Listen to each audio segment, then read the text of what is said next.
जुन्या काळातली गोष्ट आहे। एक छोटंसं गाव होतं, भीमगाव। त्या गावामध्ये सर्व काही साधी लोक होते आणि प्रकृतीची पूजा करायचे। गावामध्ये एक 18 वर्षाचा मुलगा राहायचा, आदित्य। पण तो बाकी मुलांपेक्षा वेगळा होता, शांत, गंभीर आणि नेहमी एका रहस्याच्या तलाशमध्ये असायचा। एके दिवशी आदित्य आपल्या आजोबांचे जुने पुस्तक बघत होता, तेव्हाच त्याला त्या पुस्तकांमध्ये एक नक्षा मिळतो, ज्यामध्ये काही मंत्र लिहिले होते। अरे हे काय? हे कशाचे मंत्र आहेत आणि हे अलौकिक दार काय असतं? त्या नक्षाला बघून आदित्यला भरोसा वाढला। तेव्हाच त्याला आठवलं की त्यांचे आजोबा त्याला लहानपणी अलौकिक द्वारची गोष्ट सांगायची, ज्याला फक्त एक खरा मुलगाच पार करू शकतोस। तर बस, आणि आता आदित्यनी ठरवलं होतंच की त्या नक्षाला वाचून तो त्या गुफाला शोधूनच काढणार। दुसऱ्या दिवशी आदित्यने त्या नक्षाची गोष्ट आपल्या मित्रांना सांगितली। काय? अलौकिक दाराची गुफा? मला तर विश्वासच होत नाहीये की अशी काही गुफा असू शकते। मला पण नाही। जर आदित्य बोलतोय तर होऊ शकतं। सत्य होणार नाही, सत्यच आहे, आणि मी ते गुफा शोधून काढणार। तर बोला, तुम्ही दोघं ह्या मिशन मध्ये माझ्यासोबत आहात की नाही? हो, आम्ही तुला नक्कीच साथ देऊ। शेवटी गावातली रहस्यमय गुफा शोधण्यासाठी ते तिघही निघून जातात। तिघही नक्षाला घेऊन जंगलाच्या आतमध्ये येतात। जंगल खूप घनदाट होतं आणि रस्ताही, पण ते तिघही साहसी होते। त्यांना ती गुफा मिळते जशी त्या नक्षावरती होती, पण त्यावरती एक शिलालेख होता, जो सत्य, साहस आणि करुणाने भरलेला असेल तोच तो दरवाजा पार करू शकतो। तर काय करायचं मित्रांनो? काय म्हणजे काय करायचं? चला आतमध्ये जाऊया। पण ह्याच्यावर जे लिहिलंय त्याच्या हिशोबाने आमच्या तिघांमध्ये हे गुण असायला पाहिजे, तरच आम्ही याला पार करू शकतो। हे बघा मित्र, आपण तिघं एकत्र ह्या रहस्यमयी गुफाला शोधत शोधत इथपर्यंत पोहोचलोय। त्याचा अर्थ हे आहे की आपण साहसी आहोत। इथपर्यंत गोष्ट आहे सत्य आणि करुणाची। मला असं वाटतं की हे गुण आपण तिघांमध्ये आहे, म्हणून चला आपण जाऊया।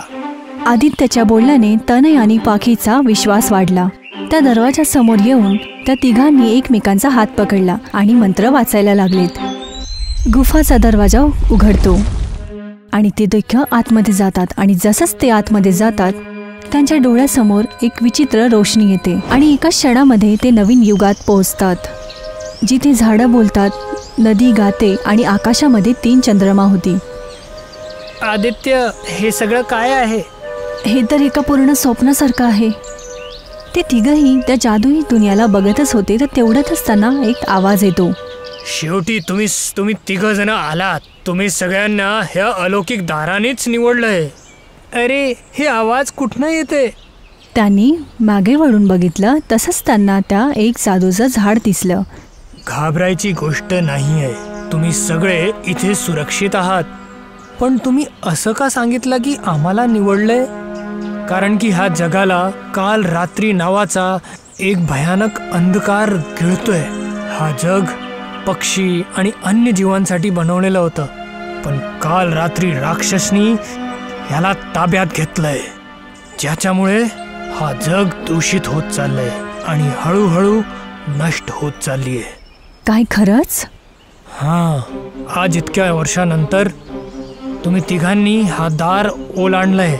याचा अर्थ आहे की काल रात्रीचा अंत होणार आहे। तुम्ही तिघं आणि समजदारी एकत्र येऊन ह्या जगाला वाचवू शकता। तुम्हाला फक्त त्या काल रात्रीची गुफा शोधून त्याला नष्ट करायचं आहे।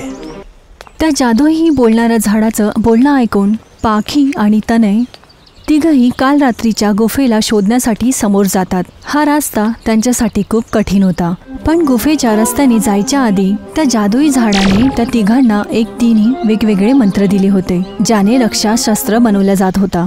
जादुई झाडाचं बोलणं ऐकून आदित्य आणि त्यांचे मित्र गुफाच्या दिशेने निघून जातात, पण त्यांना नव्हतं माहिती की काल रात्रीचे सेवक त्यांच्यावरती नजर ठेवून होते आणि कोणत्याही क्षणात त्यांना थांबवू शकतात। तेव्हाच प्रवासाच्या वेळेला त्यांना रस्त्यावरती एक रहस्यमय मुलगी मिळते, निशा। ती बोलली, ती सुद्धा त्यांच्यासारखंच काल रात्रीचं अंत करायला निघाली आहे। नाही तर तुझं म्हणणं आहे की तू पण आमच्या सोबत आहे? हां, आणि आम्ही तुला ओळखत नाही आणि तुझ्यावर विश्वास कसं करू शकतो? आदित्यच्या बोलण्याने निशा हडबडून जाते की शेवटी त्या आदित्यला मी काय उत्तर देऊ. तिच्या डोळ्यामध्ये अश्रू येतात, ज्याला बघून तनयला तिच्यावरती दया येते आणि त्याने हसतच तिला आपल्या टीममध्ये सामील केलं. तुम्हा सर्वांचं धन्यवाद. तुम्ही मला या टीममध्ये घेऊन तुम्ही माझं काम आता खूप आसान केलं आहात. अरे अशी काही गोष्ट नाहीये, आता तू आमची पण मित्र आहे. खरं बोललो ना मित्रांनो. तनयच्या बोलण्यावरती आदित्य आणि पाखीने हा तर बोलले होते, पण काय माहिती पाखीला त्याच्यावरती शक येत होता. तिला सारखं असं वाटत होतं की कुठेतरी काहीतरी गडबड आहे. बघताच बघता दिवस निघून जातो आणि निशा तनय बरोबर जास्तच मिसळायला लागते की जसं की ती आपल्या चालमध्ये त्याला फसवते. आदित्य, ही निशा आपल्या तनय बरोबर जास्तच मिसळते ना? हां, आम्हाला जरा वाचून चालावं लागेल.